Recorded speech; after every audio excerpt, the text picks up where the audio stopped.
चला राजेश, आमचं बोलणं झालं आता. नाना तुम्ही बोला.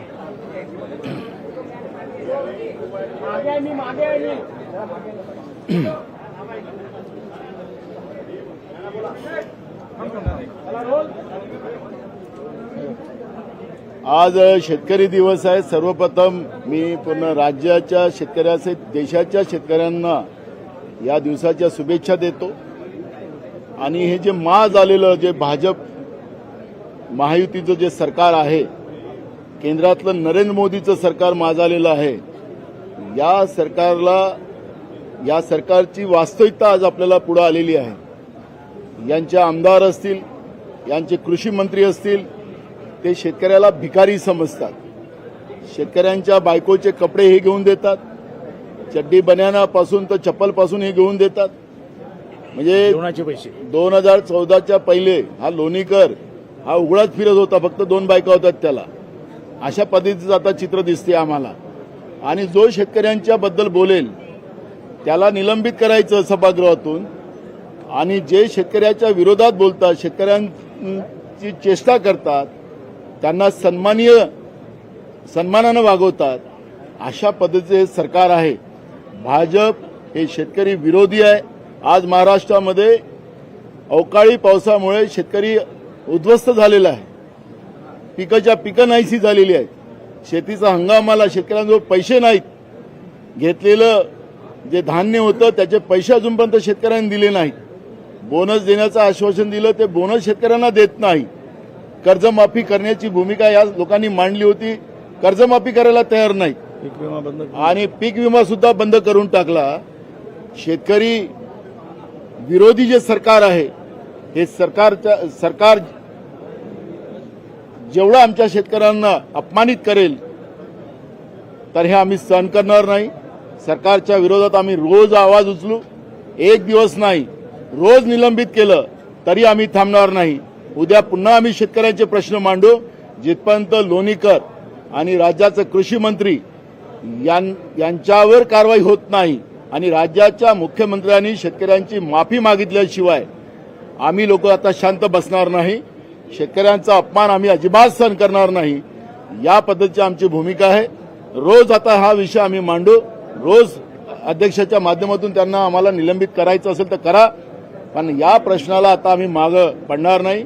शेतकऱ्यांची कर्जमाफी असेल, अवकाळी पावसाचे पैसे असतील, शेतकऱ्यांच्या शेतीमालाचे प्रश्न असतील, हे घेतल्याशिवाय आता या सभागृहामध्ये आम्ही शांत बसणार नाही, अशी भूमिका आता आमची आहे.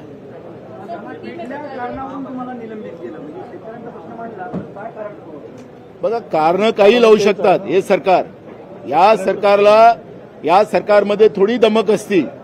या सरकारनी मुख्यमंत्र्यांनी, उपमुख्यमंत्र्यांनी त्या ठिकाणी पुढाकार घेतला असता आणि लोणीकरनी आणि राज्याच्या कृषी मंत्र्यांनी ज्या पद्धतीनं शेतकऱ्यांचा सातत्यानं अपमान केला, त्या पद्धतीची भूमिका मांडली असती. त्यांनी चूक मान्य केली असती, त्यांच्यावर कारवाई केली असती आणि राज्याच्या शेतकऱ्यांची माफी मागितली असती.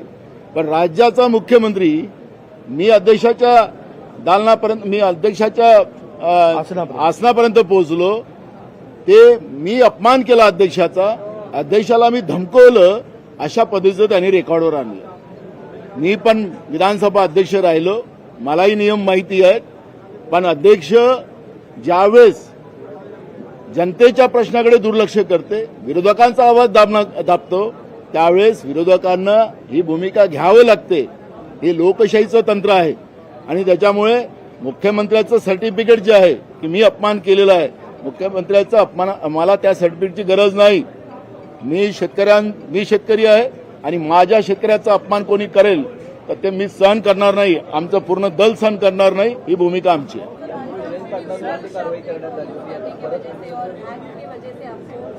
एक मिनिट मराठी संपू द्या. असं आहे, असं एक मिनिट. मुख्यमंत्र्यांनी असं आहे की डायसवरती म्हणजे अध्यक्षांपर्यंत पोहोचण्याचा काय विधान भवनातला पहिला प्रकार आहे का? आत्ताचे जे सत्ताधारी आहेत ते विरोधी पक्ष असताना विधिमंडळाच्या म्हणजे विधानसभेच्या अध्यक्षाच्या आसनापर्यंत जाऊन किती धिंगाणा घालायचे. नाना तर फार लांब होते, नाना अध्यक्षांपासून फार लांब होते आणि ते एकटेच होते. आम्ही तर अख्खी झुंड अध्यक्षांना घेरलेली बघितली, अख्खी झुंड, म्हणजे आत्ताचे सत्ताधारी विरोधी पक्षात असताना. त्यामुळे आकसाने आपल्या अंगावर हे सगळं प्रकरण येतंय असं म्हणून सत्ताधारी प्लॅन करून नानाला बाहेर घालवणार असतील तर ते आम्हाला मान्य नाही. हा कुठलाही लोकशाही संकेत न पाळता लोकशाहीचे सगळे संकेत पायदळीत उडवले जात आहेत हे कळणं हे लोकशाहीला न शोभणार होतं. त्यांचा अधिकार आहे, लोकशाहीने त्यांना दिलेला हा अधिकार आहे. आतमध्ये आंदोलन करण्याचे वेगवेगळे प्रकार आहेत आणि त्या प्रकारातनं जर नानांनी पाऊल उचललं असेल तर आम्ही सगळे त्याचं समर्थन करतो.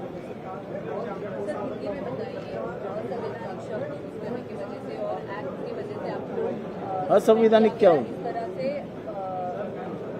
अगर बीजेपी के एमएलए और उनके मंत्री, कृषि मंत्री, अगर मोदी किसानों का बाप है इस तरह कहते हैं तो मोदी किसानों का बाप नहीं हो सकता, मोदी इनका बाप हो सकता है. तो जिस तरह से अपमानित किसानों को किया जा रहा है, क्या सत्ता में ये लोग इसके लिए आए? किसानों को अपमानित करने के लिए, किसानों को आत्महत्या करवाने के लिए आए? तो इससे असंवैधानिक क्या हो सकता है? और मोदी इनका बाप हो सकता है.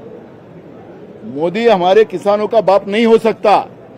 वो हमारे किसानों को मरवाने के लिए देश में सत्ता में आया, ये हम बोलेंगे और ये बात वास्तविकता है. जब से मोदी की सरकार देश में आई तब से देश में किसानों की आत्महत्या बढ़ी है. उनकी इनकम दुगनी करने वाले थे, अब तो फर्टिलाइजर के दाम बढ़ा दिए, बीज के दाम बढ़ा दिए और फसल के दाम कम कर दिए. किसान बर्बाद हो चुका है और ये किसान की लड़ाई हम लोग लड़ेंगे.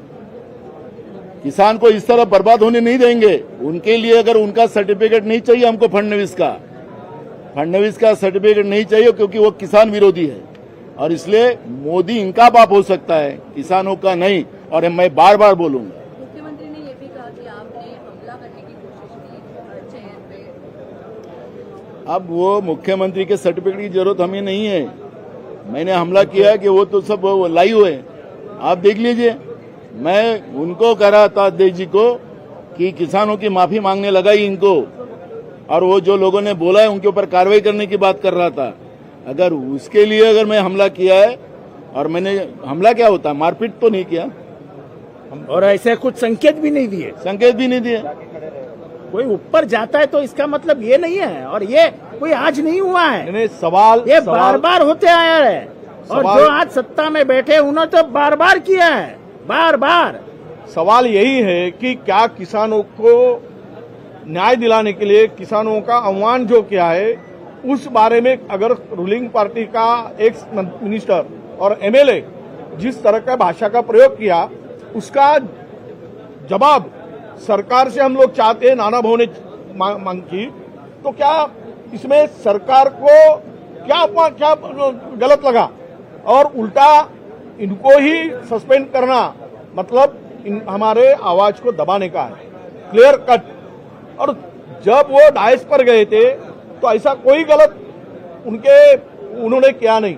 उन्होंने अध्यक्ष जी से यही पूछा, स्पीकर से, कि किसानों के लिए हमें ये आप सरकार को कहो कि किसान के लिए जो आपत्तिजनक टिप्पणी की है उससे माफी मांगे, सरकार माफी मांगे, मुख्यमंत्री माफी मांगे. यही कहा. इससे क्या बड़ा बात हो गई तो सस्पेंड करने की बात होगी. इसका मतलब यही है जो किसानों की आवाज उठाएगा उसको हम हाउस में बैठने नहीं देंगे, उनको ऊपर कार्रवाई करेंगे. ये सरकार की मंशा है और इसलिए नाना भाऊ को सस्पेंड किया.